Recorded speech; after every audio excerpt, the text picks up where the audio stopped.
Hi everyone and welcome to the 4th episode of Smith Street 86. I'm Mitch. And I'm Jordan, and we've got a really exciting episode lined up for you this week again. First up, let's look at what's being printed out this week on the 3D printer. Our friends at the 3D Printer Superstore have let us test out their latest model, which is pretty cool. Yay. And you can keep up at home as we cross back to it throughout the episode and guess what it is. Here we go. I'm going to go with a rug of some variety, perhaps a fence. What do you think? I'm thinking like a pig. Could be a barrel or a milk crate. One of those pigs that you put money in. Yeah, that could be it. So, Jordan. Yes. What's the first thing you think about when you see a guide dog? I think that's a dog that is definitely smarter than a human. Well, for our first segment, we head down to Guide Dogs Victoria and Kew to learn more about the organisation that works towards improving the lives of blind or vision impaired people.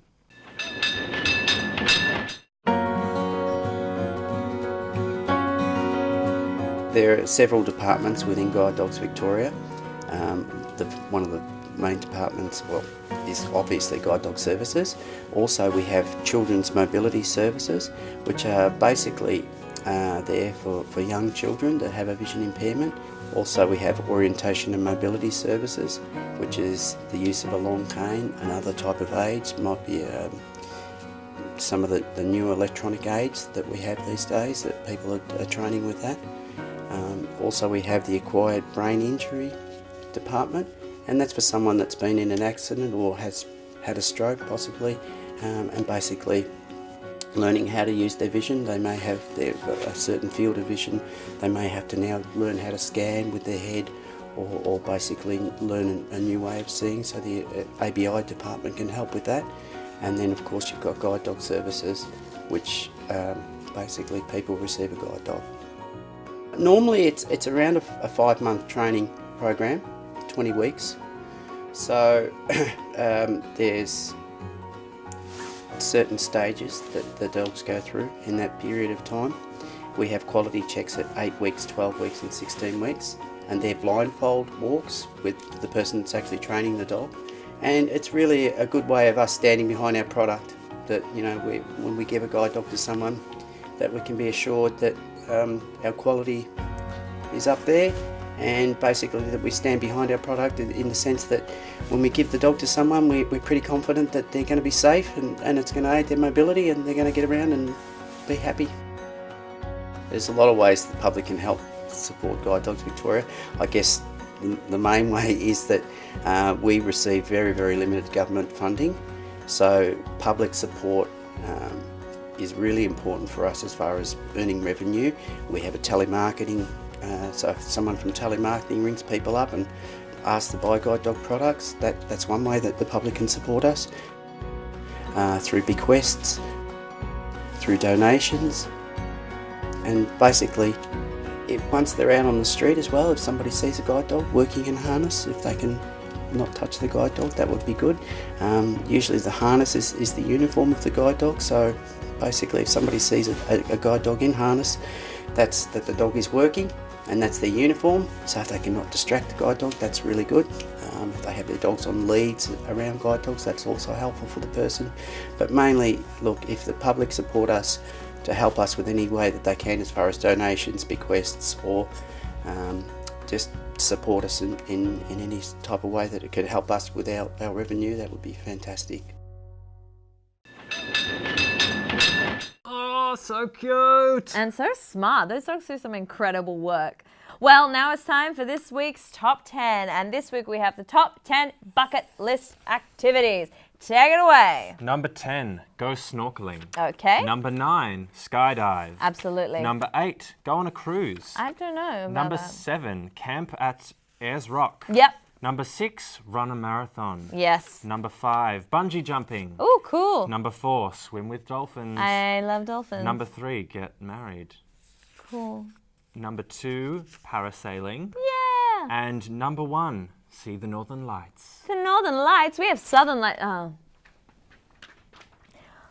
All right, let's go over to a quick life hack and then we'll be right back after this ad. See you soon.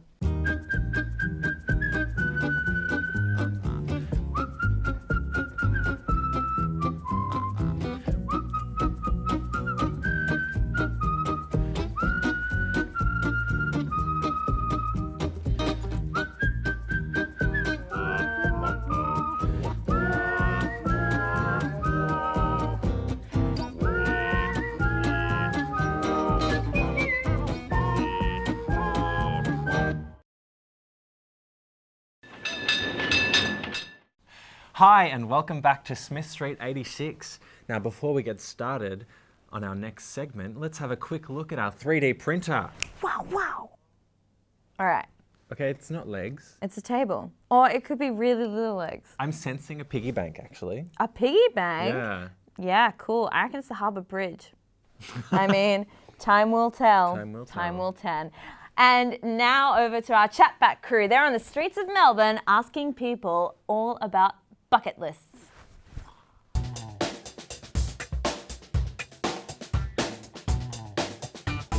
Now, a bucket list.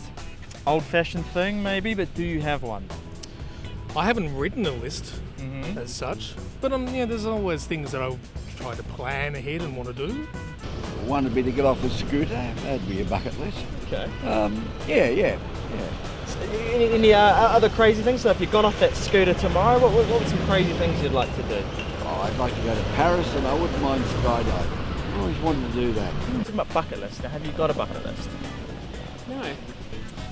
That's a simple question. Okay. You gotta make it all work out for you. That's right. And there's a hole in the bucket because I'm getting older, and so only a very small hole, surely. it's a tiny. Yeah, it's a little hole, but it's still slowly. There's some things on the bucket list I couldn't do anymore. Okay. I want to travel. I want to experience new cultures. I want to live overseas. Just do crazy things because I can. Clearly, I haven't done my research here, but why is it called a bucket list? Why is it called a bucket list? You seem like you're a bit more clued on than I am. Holes in your bucket. What's this business? Well, there you filling go. up something, or? Let's go with that. Let's just say that there's a bucket of life that contains your life's. I was going to say that juices is not the right term for it. It just contains your life essence, and it's slowly leaking away, and you have to decide what you want to do within that. It's not working, is it? I want to jump off a waterfall. Ooh. Yeah, I feel like that could be fun. Okay. I don't know, just anything that's fun at the time. Yeah. Just go with it. In the bucket, as you're slowly drowning with air in the bucket, and slowly but surely, I have no idea what I'm talking about. So no, the bucket doesn't make any sense. Maybe you should be a scientist. Let's move away from IT and let's go to science, because that sounds scientific. People are weird. What would you say is on your bucket list, Jordan? I'd say my number one thing on the bucket list is to meet Iggy Azalea. Quick question. Have you done much photography before? I once put my phone on selfie mode and took a picture up my nose. Well, our next segment is about a photographer in Geelong who has experience in both digital photography and photography that uses film. Much like mine. Let's check it out. Well, originally it was very difficult because no one really knew what it entailed and what was required and how much space you needed, and all those things were a lot more complicated. But it took probably 2 to 3 months, probably. Dean Bayup is a well-known photographer around the surrounding area of Geelong and Melbourne. Starting in the area of fashion and illustration at a young age with Philip Adams Advertising, He later changed to do commercial and wedding and portrait photography since 1984 and is now doing photographs of an average of 40 weddings every year. This is thanks to the software Photoshop created by Adobe. Well, I guess that's a difficult one. Mainly I was living in Melbourne. I was working for Philip Adams. So I was the head fashion photographer there, and illustrative. But I had a death in the family with my dad, to be honest, and I came back to live with my mum. While the change was relatively simple, Dean started using Photoshop to further enhance his photos when it all became digital. But did he sometimes prefer using analogue and film from the past in this day and age? You know, 6 months in, probably 8 months in, I decided to just let go of analogue, and I went straight into digital, mainly because I was in a situation with labs where you send stuff to the lab and you want to get a 16 by 20 or you want to get a 20 by 24, but you also want an 8 by 10 and you also want a 5 by 7 from the same negative, and because you've only got one, it's a problem. As far as family goes, I'm able to, we've got 4 kids, so I've got a 21, a 19 and twin 14-year-olds, so it's a fairly active household. Now it's a lot easier to pick up the boys from school, and I can do that because Cindy works as well. So my wife, so it's a lot easier for me, and I just find also that if I've got 2 or 3 hours off, I'll duck up to Melbourne, or I'll go somewhere, go to the beach, or I take the boys surfing. So yeah, it's a lot easier for my lifestyle with the family here. I've been in the business 28 years. I'm still booking weddings. I booked 3 last week, so I don't really look at it. I sort of look at it probably 3-year blocks, and I've come out of the last one now. I'm into the, as I said, 28th year, so I'm looking at probably somewhere around the sort of, I could work till mid-60s, I think. It just depends on how I feel and how my photography's going. But as far as the wedding market goes, I'm still booking weddings, so people still think that I'm capable, and also the graduation thing's pretty good. So, and portraits, I still do a lot of portraits, and also do a lot of conference work. So I do companies like Bupa. I've got a lot of big Melbourne companies and that use me on a regular basis, so I find them to be, pretty good to work for. And look, as long as I can stay, with the program, I'm happy to keep on going.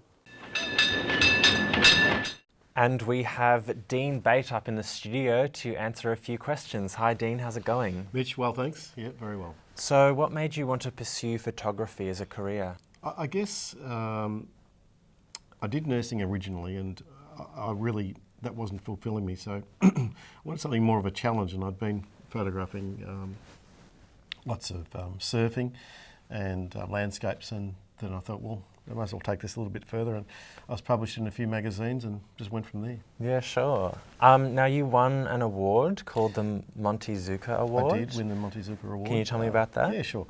Montezuma came out probably in the mid-90s. He was a famous wedding photographer and portrait photographer in the States. And each year he gives out an award, and I won that and had an opportunity then to go to Chicago and study over there, and in the big league with all the major photographers that came to that for a couple of weeks and studied. Awesome. Yeah. Now you've brought some photographs with you. Would you be able to show us a few of those? I brought different things. I wasn't, you're never sure what to sort of bring, but this sort of thing is probably where I'm at. This is my family. Yep. So this is actually my self-portrait. So even though I'm not in it, yes, that's my mum and dad. Both are now deceased, and was actually ironic. My dad was died just probably about 3 weeks after that photo was taken, so it's pretty precious to me. Yeah. So that's that sort of type of thing. The other thing I do is sort of more family portrait-y type thing, but again I get another slant to it, so it's really important for me to you know, to incorporate the background's really important rather than sort of studio lit, Yeah, you know, sure. perfect things. I sort of try to get kids in, you know, different positions and so on. Yeah, it's beautiful. And this is the other one of Mum that I was taking with through the glass and so on. And you know, it's fairly hard lighting. I was again Diane Arbus, Robert Mapplethorpe, those sorts of people were influencing me at that stage. And but to me, it's got that sort of beautiful. The eyes were great, and you know, just trying to sort of get a real highlight in those eyes and just to get that right expression. Yeah. Yeah, you can see a likeness there. Yeah, thank you. Thank you so much for coming in and answering those questions, Dean. We'll be right back after this ad break.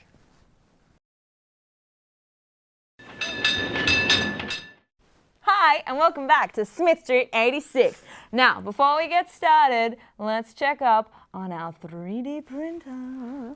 Ooh. I think it's like a pig, like a piggy bank. Yeah, pig. piggy bank seems cool. I mean, it could be a meteor, it could be anything. It could be a tooth. I think it looks a lot like you, Mitch. Thank you. You're welcome. It's time for our Tales from the Tram story of the week. Let's have a look. Let's have a look. I remembered that I was on a train to Melbourne when a lady and a dog came at the next stop. As she was getting off, her dog got scared and started to pull away from her. He didn't come off the train with her. The train stopped for 10 seconds and it closed the door with the lady being outside and the dog still on the train. There was a man that was sitting behind me, jumped up and opened the door. Unfortunately, the train was going too fast for the dog to jump off. The man waited until the next stop, got off the train and took the next train back to meet the lady at a station. He was a very good man, and I'm sure the lady was very grateful. Ah, what a heartwarming story about a dog and a lady and a lost dog. If you have your own story you'd like to share, contact us on our Facebook or Twitter page. Now, let's head over to Sugar Confectionary's Royal Arcade store to learn more about the unique way they make rock candy. Yum. I love sugar.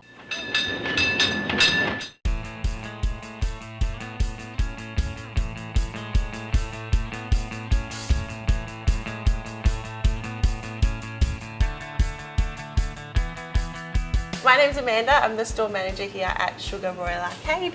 So I just sort of, work in the store every day. Sometimes I make lollies, but I'm not as good as these guys, so I tend to just stick to retail.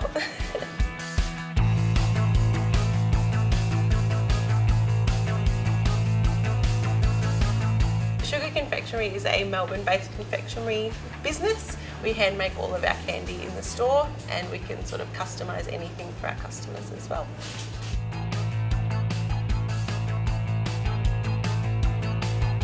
What makes us unique is that the customers can come and see what we're doing. We also use natural colours and flavours as well, which is a bit of a difference to a lot of our competitors.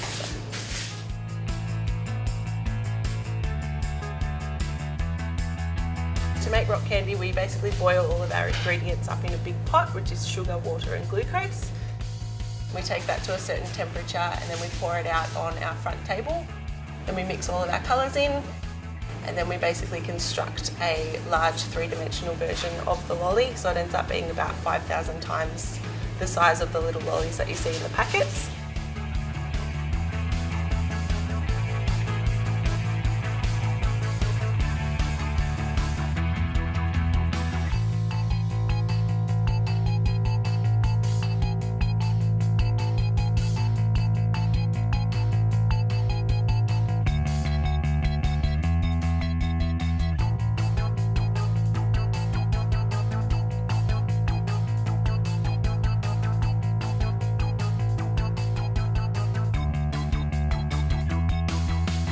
Once we've constructed everything, we'll then stretch it out into long, thin rods and cool those rods down.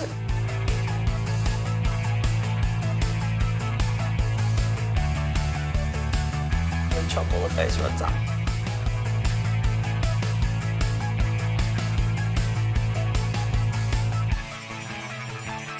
And that's how we get our small pieces of candy.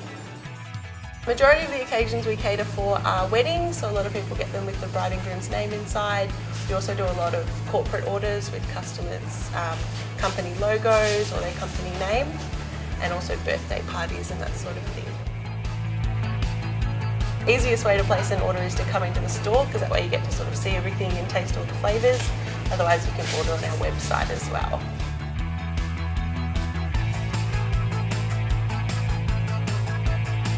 We have a minimum order of 8 kilos and that costs $304. We have such a large minimum order because everything's made on such a large scale.